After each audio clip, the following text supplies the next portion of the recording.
Bonjour à tous, je vous invite à vous abonner à cette chaîne, à aimer, à partager, à commenter ces vidéos, c'est très important. C'est une manière de nous soutenir. Merci à vous tous. Bonjour François Bousquet.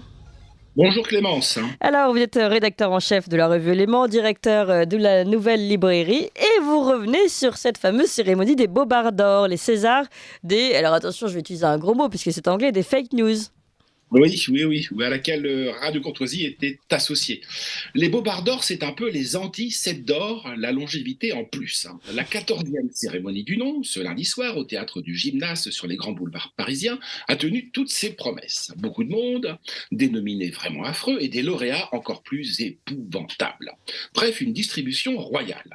Comme la cérémonie n'était pas diffusée sur France Télévisions, mieux valait être sur place. À la baguette, Jean-Yves Le Gallou, homme orchestre que nos auditeurs connaissent bien, Fondation Polémia, Institut Iliade, etc., assisté pour l'occasion par le youtubeur Greg Talibian, l'Arménien le plus drôle de France, un homme plutôt de gauche mais qui n'a pas peur des gens de droite, également par Valentin Chirmé, jeune pousse de la matinale de Radio Courtoisie que vous couvez, Clémence. Valentin Schirmer, oui. Martial Bild, directeur des programmes à TV Liberté, et Michel Geoffroy, énarque, auteur et plume de la Fondation Polémia, qui organisait l'événement. Les Bobards d'Or renouent avec une tradition née dans les tranchées de 14-18, celle des bombes et bobards de guerre. La tradition était perdue, pas les bobards qui l'avaient vu naître. Il importait donc de la ressusciter, tant le pilonnage médiatique est bien plus fourni, bien plus intense qu'il ne l'était au chemin des dames. Fonder une société des honnêtes gens, tous les voleurs en seront, disait l'indispensable philosophe Alain, né simple soldat selon sa formule. Eh bien, décrétez pareillement la liberté de la presse, vous verrez affluer tous les censeurs. Je me suis toujours demandé, étant moi-même journaliste, comment certains de mes confrères, hypocrites lecteurs, mon semblable, mon confrère, comment donc certains de mes confrères pouvaient se regarder dans une glace. C'est qu'il n'y a pas de glace, rien qu'un miroir déformant. Des neurologues ont du reste montré que l'accoutumance au mensonge est scientifiquement attestée, et pourtant les études ne portaient pas sur des journalistes.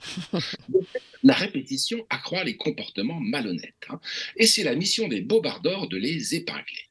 Curieusement, les récipiendaires, ou les lauréats si vous préférez, ne se pressent jamais pour venir récupérer leur prix. On leur met donc par contumace, comme à des délinquants en fuite, une petite statuette au trait de Pinocchio. Quand Pinocchio ment, son nez s'allonge comme une flûte au milieu du visage. Ce qui n'est pas le cas des scribouillards sévissant dans les médias centraux. Eux sont les flûtistes.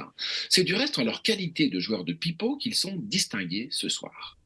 Vox Populi, Vox Dei. Le public a donc choisi ce lundi soir de couronner parmi la dizaine de bobards sélectionnés par le jury, 3 d'entre eux. Le Bobard d'Or. Alors, le Bobard d'Or revient à France 2, qui en son JT du 10 août 2022 a fâcheusement confondu une cheminée au tubage branlant avec un missile russe qui n'aurait pas explosé non loin de la centrale de Zaporijjia. Mais le tubage était un trucage. À ce compte-là, s'est amusé Martial Bild, le château de Chambord, avec ses 282 cheminées, est une base de lance-missiles. Fermez la citation. Certes vétuste comme base, mais indémodable. Soit dit en passant, je sais bien que les Russes sont des crétins congénitaux. Mais pourquoi auraient-ils bombardé une centrale qu'ils occupent depuis quasiment le début de la guerre? Même chose avec le sabotage des pipelines Nord Stream 1 et 2. Pourquoi dynamiter une canalisation quand on peut couper le robinet? Tous les pompiers s'accordent là-dessus. Pipeau, pipelette, pipeline, le champ lexical de la désinformation commence à se dessiner. 2. Le Bobard d'argent. Il a été décerné à l'ensemble de la classe politico-médiatique pour la non-affaire Grégoire de Fournas et son badin qu'il retourne en Afrique. On sait combien l'accusation de racisme est imparable, surtout quand elle est imaginaire. Mais c'est comme si le député RN de la Gironde, Grégoire de Fournas donc, avait mis l'incendie au Reichstag, dans le costume d'un membre du Ku Klux Klan. D'ailleurs, les députés de la NUPES, LFI en tête, étaient prêts à le couler par grand fond en Méditerranée comme un cuirassé allemand pendant la Seconde Guerre mondiale. J'avoue avoir une faiblesse pour le Bobard de bronze, le 3, signé Philippe Val. Et il a un tableau de chasse aussi épais que son opportunisme. Valentin, de Radio Courtoisie, l'a rhabillé pour l'hiver. Philippe Val a été associé pendant 25 ans à un pédophile, c'est donc un socialiste accompli, a-t-il dit. Les bobards, c'est parfois comme les carambars. Il arrive qu'il y ait une blague à l'intérieur, mais qui ne fait pas rire, un peu comme un sketch de Philippe Val. Écoutez bien la phrase gag qui lui vaut sa médaille de bronze. Au début, le sida s'est propagé principalement par les routiers, c'est Pas de leur faute, évidemment, mais ils traversent les frontières. Fermez la citation. Pas comme la bêtise, n'est-ce pas? Cette phrase, c'est beau comme un poster de Loana dans la cabine d'un 38 tonnes lancé à toute vitesse. Pour la route et dans sa grande magnanimité, le jury a remis un Gérald d'or à Darmanin pour l'ensemble de son œuvre, car en matière de sécurité, Darmanin, c'est le premier flop de France.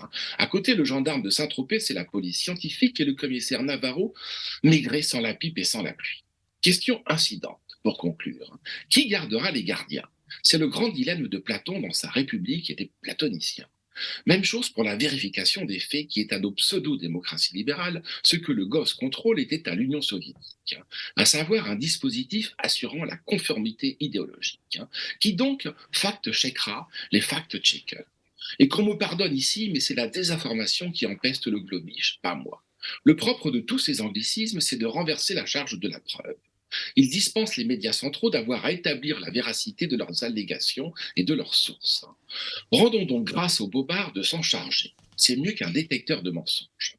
Inutile de dire qu'on attend la prochaine édition avec impatience, en direct sur France Télévisions, qui sait. Merci beaucoup François Bousquet. Puis une petite précision, vous dites que donc ces journalistes lauréats de la statuette en forme de Pinocchio, sauf que Pinocchio lui cherchait à gagner son âme, alors que c'est pas sûr que tous nos confrères cherchent vraiment à récupérer une âme. Merci encore François. Ces morceaux sont géniaux. Oui, rédacteur en chef de la revue Éléments et directeur de la Nouvelle Librairie.